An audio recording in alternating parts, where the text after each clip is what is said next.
সালামু আলাইকুম। প্রিয় দর্শক, অন্য মঞ্চের আলাপ চাইতে আপনাদের সকলকে আমন্ত্রণ জানাচ্ছি।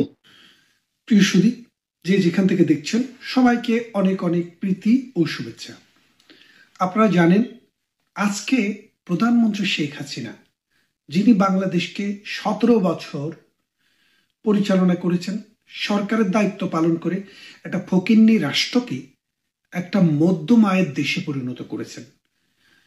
বাংলাদেশকে যেটা 10-20 বছর আগে কেউ ভাবতে পারত না, সেই রকম উচ্চতায় যার মনোবল, যার দৃঢ় চেতনা, যার নেতৃত্ব, যার মুক্তিযুদ্ধের প্রতি অগাধ আস্থা বাংলাদেশকে একটি সুষ্ঠু, সুন্দর এবং পরিশীলিত দেশে পরিণত করেছিল। সেই শেখ হাসিনাকেই 2024 সালের 5 আগস্ট দেশ ত্যাগ করতে মেটিকুলাস ডিজাইনের মাধ্যমে বাধ্য করা হয়। সেই ডক্টর ইউনূস ক্ষমতা গ্রহণ করার পর বাংলাদেশে এসেই তিনি দুটি ফরমান জারি করেন। একটি ফরমান হলো বাংলাদেশে ছাত্রলীগ ব্যান্ড এবং আওয়ামী লীগের সমস্ত কর্মকাণ্ড ফৌজদারি অপরাধ। এই দুটি ফরমান জারি করার পর মুঘল সম্রাটের মতো তিনি এরপর কি করলেন, বললেন যে প্রধানমন্ত্রী শেখ হাসিনা, বাংলাদেশে শেখ হাসিনার কোনো বক্তব্য, বিবৃতি, কোনো সংবাদ প্রচার করা যাবে না। তো দীর্ঘদিন কেটে গেল, আমরা দেখলাম 1 বছরের উপরে সময় গেল। এর মধ্যে প্রধানমন্ত্রী শেখ হাসিনা তার নেতা কর্মী, নির্যাতিত, নিপীড়িত, যাদের সন্তান হত্যা করা হয়েছে, পিতাকে মাতাকে হত্যা করা হয়েছে, ধর্ষণ করা হয়েছে, দেশান্তরিত করা হয়েছে, এইরকম মানুষের সাথে তিনি প্রতিনিয়ত কথা বলছিলেন। আর সাম্প্রতিক তিনি তার কথা বলা আরো অনেক বাড়িয়ে দিয়েছেন। গতকাল তিনি 3টি আন্তর্জাতিক মিডিয়াকে সাক্ষাৎকার দিয়েছেন। সেই সাক্ষাৎকার কি? একটি হলো রয়টার, আপনারা জানেন আন্তর্জাতিক সংবাদ সংস্থা। আরেকটি হচ্ছে AFP, সেটিও একটা আন্তর্জাতিক সংবাদ সংস্থা। আরেকটি হচ্ছে ব্রিটেনের খুব নামকরা দৈনিক ইন্ডিপেন্ডেন্ট পত্রিকা। 3টি এই সংবাদ মাধ্যমকেই তিনি তার সাক্ষাৎকার দিয়েছেন এবং তারাও সাক্ষাৎকার নেওয়ার জন্য অনেক দিন থেকে চেষ্টা করে এসেছিলেন। তো সাম্প্রতিক সময়ে আমাদের দেশের একজন ইউটিউবার, অনলাইন নিউজ পোর্টাল যিনি চালান, খালেদ মহিউদ্দিন, বলছিলেন শেখ হাসিনা যদি তাকে সাক্ষাৎকার দিতে রাজি হন তাইলে তিনি আইন ভঙ্গ করে হলেও শেখ হাসিনার সাক্ষাৎকারটি প্রচার করবেন। শেখ হাসিনা কিন্তু ওই খালেদ মহিউদ্দিনের সেই আইন ভাঙ্গার সাক্ষাৎকার দেওয়া লাগেনি। খালেদ মহিউদ্দিনের চাইতে আরো অনেক উপরের লেভেলের যারা খেলোয়াড়, সেই রকম খেলোয়াড়রা লাইনে দাঁড়িয়ে প্রধানমন্ত্রী শেখ হাসিনার সাক্ষাৎকারটি নিয়েছেন। আমি এই 3টি সাক্ষাৎকারের মধ্যে প্রধানত ইন্ডিপেন্ডেন্ট সকালবেলায় পড়েছি, যেহেতু এটি আমার ব্রিটেনে আমি যেখানে থাকি সেখানকার একটি নিউজ পেপার, সেখানে আমি দেখেছি। তিনি বেশ কিছু কথা বলেছেন, সেই কথাগুলো আপনাদের সাথে শেয়ার করতে চাই। প্রথমত তিনি বলেছেন যে একটি রাষ্ট্র পরিচালনা করতে গিয়ে দুষ্টের দমন এবং সৃষ্টের লালন, এটা হচ্ছে রাষ্ট্রের কাজ। সেই ক্ষেত্রে একটি সরকার, একটি গণতান্ত্রিক সরকার, গণতান্ত্রিকভাবে নির্বাচিত একটি সরকার রাষ্ট্র পরিচালনায় যখন দুষ্টকে দমন করতে গিয়ে আর সৃষ্টের লালন করতে গিয়ে যদি কারো ক্ষয়ক্ষতি হয়, সেটার জন্য কোনো একটি রাষ্ট্রপ্রধানকে বা সরকার প্রধানকে যদি আন্তর্জাতিক অপরাধ আদালতে দাঁড় করানো হয়, সেটা অন্যায়, অবিচার এবং রাষ্ট্র ব্যবস্থার প্রতি নিন্দা, ঘৃণা এবং অনীহা। তিনি এই কথাটি বলেছেন, ইংলিশে বলেছেন, আমি বাংলায় তর্জমা করলাম। তারপর তাকে জিজ্ঞাসা করা হয়েছিল বাংলাদেশে যে হত্যাকাণ্ড হয়েছে এর জন্য কি আপনি ক্ষমা চান? তিনি বলছেন যে বাংলাদেশের প্রত্যেকটি মানুষ যারা মারা গেছে বা বেঁচে আছে, এগুলো তো একজন প্রধানমন্ত্রীর নিজের সাবজেক্ট। তিনি তাদের প্রত্যেকের মৃত্যু, যারা মারা গেছে, যারা আহত হয়েছে, তাদের জন্য ওনার দুঃখ আছে, কন্ডোলেন্স আছে, কিন্তু তিনি কোনো হত্যাকাণ্ডের সাথে জড়িত নয়। সুতরাং আমি যদি কোনো হত্যাকাণ্ডের সাথে জড়িত না থাকি, আমি কেন ক্ষমা চাইব? তিনি এই কথাটি বলেছেন। তিনি কিন্তু আরো একটি কথা খুব গুরুত্ব সহকারে বলেছিলেন যে বাংলাদেশে পুলিশ, আর্মি বা বিজিবি যেই সব রাষ্ট্রের যে তিনটি বাহিনী রয়েছে, এই তিনটি বাহিনীর কিন্তু একটি রুল, কোড অফ কন্ডাক্ট রয়েছে।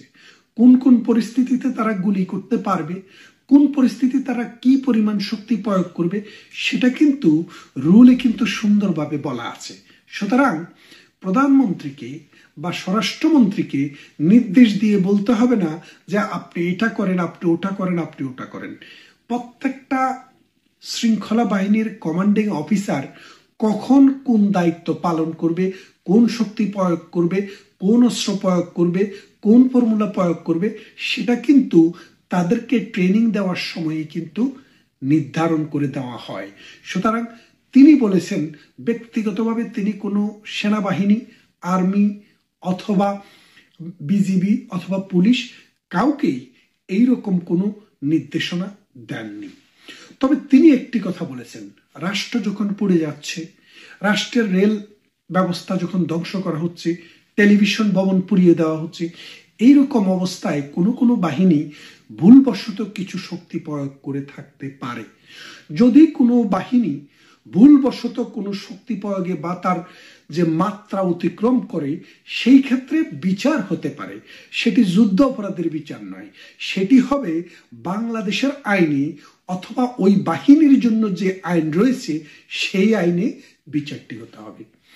প্রধানমন্ত্রী শেখ হাসিনা বলেছেন যে 1991 সালে 90-এর দশকে আপনারা জানেন বঙ্গবন্ধু শেখ মুজিবুর রহমানকে 1975 সালে নির্মমভাবে সপরিবারে হত্যা করার পর 3রা আগস্ট জেলখানার অন্ধ প্রকোষ্ঠে স্বাধীনতার সেই মহানায়কদেরকে হত্যা করার পর বাংলাদেশে নেমে আসে একটি কালো আধার, কালো অধ্যায়।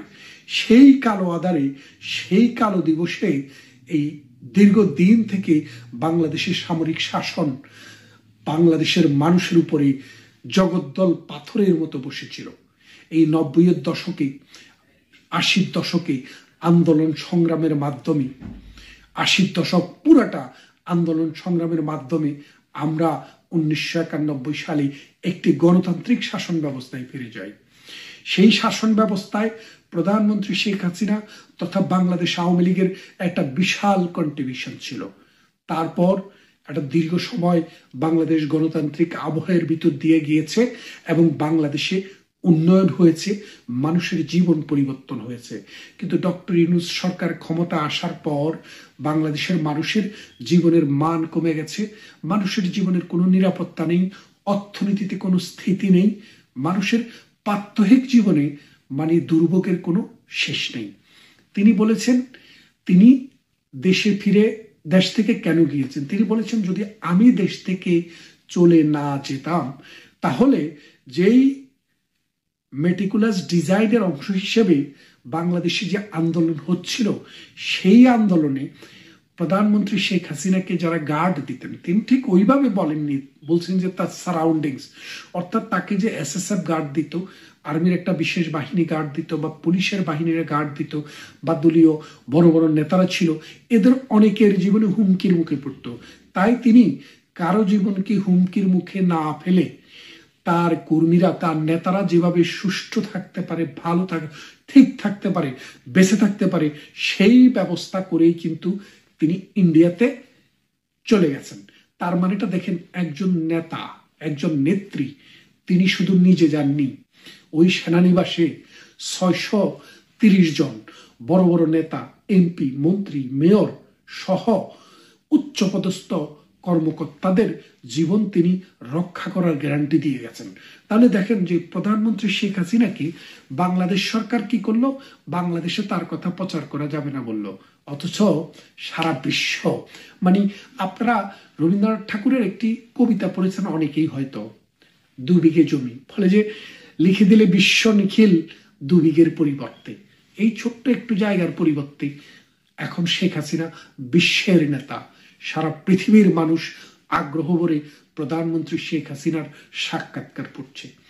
আপনারা জানেন প্রধানমন্ত্রী শেখ হাসিনা বাংলাদেশটাকে যে উচ্চতায় নিয়ে গিয়েছে, এমনিতেই তিনি পুরো বিশ্বের কাছে খুব সম্মানিত একজন মানুষ,